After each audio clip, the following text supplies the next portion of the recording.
formation, on parle aussi bien de formation en salle présentielle, donc avec une ingénierie de formation des formateurs, mais on parle aussi des formations par les managers, par leur exemplarité ou le tutoring qu'ils peuvent leur proposer.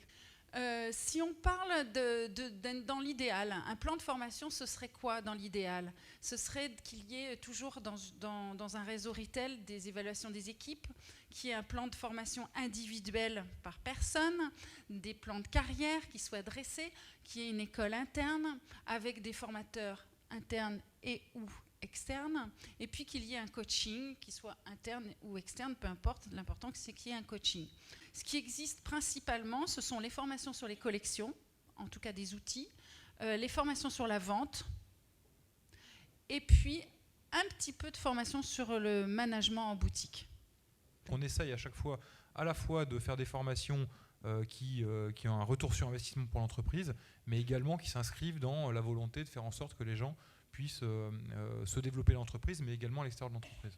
Enfin, mon postulat de base, c'est que si une maison a choisi de fabriquer et de vendre une création depuis, dans le cas de Chaumet, depuis 230 ans, elle a aussi développé une manière spéciale de vendre. Et donc, il s'agit tout simplement, quelqu'un le disait ce matin, il s'agit de creuser et d'aller chercher finalement quelle est la manière spécifique de vendre dans telle ou telle maison. Quand quelqu'un part en formation, c'est dans un programme qui est construit. Donc, c'est-à-dire qu'on reçoit la personne avant qu'il aille en formation. On se fixe des objectifs. Et une fois que la formation est terminée, on débriefe de la formation et après on constate les progrès liés à cette formation. C'est-à-dire que l'avant et l'après-formation est presque aussi important que la formation en tant que telle. Aujourd'hui, clairement, ce qui se passe, c'est que la formation doit travailler beaucoup plus avec le retail ensemble. Une fois que la formation est faite, il faut qu'il y ait un suivi.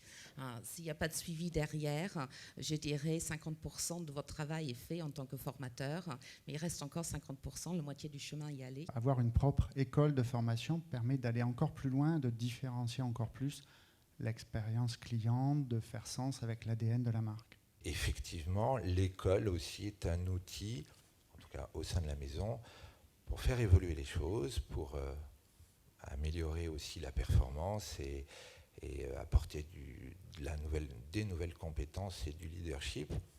Mais c'est une manière douce. En tout cas, je me rends compte que c'est beaucoup plus facile de transmettre des messages, transmettre ses compétences au travers de l'école, que si on va chercher la compétence à l'extérieur. La formation est quelque chose qui doit être interactif. On sait très bien qu'un adulte va apprendre quelque chose s'il voit un intérêt pour lui-même, déjà de l'apprendre. Ensuite, s'il peut l'apprendre en expérimentant différentes choses pour y arriver. Et là, je rebondis surtout comment je l'applique ensuite dans mon monde une fois que je retourne demain. Donc le coaching, on pense que c'est que communiquer, mais ça comprend aussi savoir analyser. Voilà, donc le coaching, ça doit être extrêmement processé, transparent. Souvent, les rémunérations dépendent aussi de ça, les plans de développement. Donc, d'accord, donc c'est quelque chose qui est extrêmement sérieux. Mais globalement, c'est aussi un endroit sur lequel on peut innover, on peut se différencier. Il n'y a pas que dans les produits. Dans les stratégies aussi ressources humaines et de formation, on peut créer de la valeur, innover, se différencier. Et ça, je trouve ça assez riche pour les gens qui travaillent dans ces métiers. En tout cas, pour moi, ce sont des métiers vraiment passionnants.